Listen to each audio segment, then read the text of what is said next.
যে কিছু একাংশ উজনিৰ যি দল সংগঠনৰ নেতা কিছুমানে ৰেজাল্ট কৰিম চৰকাৰৰ সেইখিনি কথাক লৈ কিনে যি হুলস্থুল কৰি আছে ৰেজাল্ট কৰিম চৰকাৰৰ যি প্ৰতিমূৰ্তি দাগ কৰি আছে মই সেই একাংশ উজনিৰ নেতাৰ ওপৰত হাঁহি উঠিছে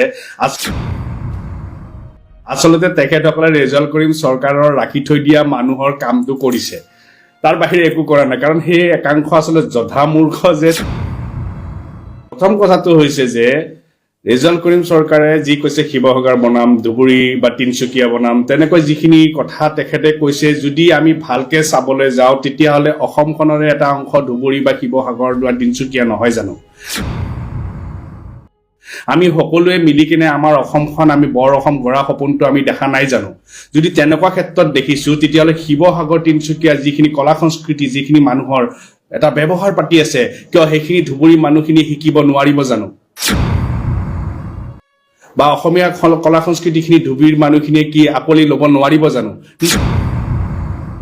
নিশ্চয় পাৰিব তেনেকৈ যদি আমি ধুবুৰীৰ যদি মিস্ত্ৰী আনি কিনে যদি আমি যদি শিৱসাগৰত বা তিনচুকীয়াত বা ডিব্ৰুগড়ত কাম কৰতে অসুবিধা নহয় যদি তাৰে লেবাৰেদি যদি আমি তাতে ইটা বনাওতে তাতে ধান কাটতে তাত বিভিন্ন ক্ষেত্ৰত যদি তেখেতক ধুবুৰী বা লেবাৰ আনি কিনে মিস্ত্ৰী আনি কিনে কাম কৰতে বা তাৰে ৰাজপদূলি বনাওতে যদি কাম কৰতে আমাৰ অসুবিধা নহয় তেতিয়া হলে আমাৰ এই কথাটো কোড আছে যে শিৱসাগৰ বনাম ধুবুৰী বনাম তিনচুকীয়া এইখিনি কিয় এই এটা যি অসমখন আমি সকলো মিলি ভাতৃত্ববোধ ৰাখি কিনে যি এটা অসম আমি বৰ অসম গঢ়া যি সপোন দেখিছো এইখিনি কথাকে যদি আমি ভাল ভাবেৰে লওঁ তেতিয়া হলে কিয় আমাৰ অসমীয়া কলা সংস্কৃতিখিনি ধুবুৰী মানুহখিনি যদি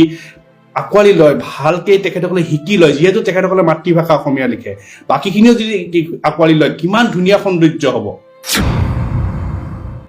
এই বৰ অসম এখন গঢ়াৰ কাৰণে যদি ৰেজাল্ট কৰিম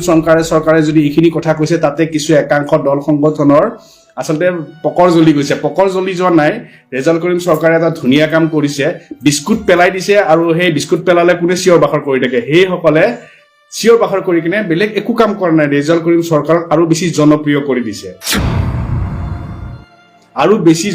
কৰি দিছে কাৰণ আজি তেখেতসকলৰ হুলস্থুলে ৰেজাল্ট কৰিম চৰকাৰৰ একো অসুবিধা নহয় তেখেতসকলৰ জনপ্ৰিয়তা বাঢ়িছে আৰু এই জনপ্ৰিয়তা বাঢ়ি কিনে আগন্তুক 26 নিৰ্বাচনত হয়তো তেখেতে জয়যুক্ত হৈ যাব এটো একদম স্পষ্ট কথা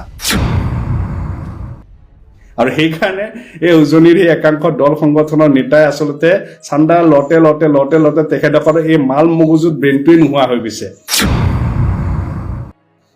সব কথাতে তেখেতসকলে মিয়া বাংলাদেশী ধুবুৰী বুলি কোৱাৰ লগে মানে তেখেতসকলে যি অসমৰ অসমীয়া আৰু বাকি আৰু আমাৰ অসমৰ কোনো ঠাই নামনি অসমত আমাৰ মানুহখিনি অসমীয়া নহয়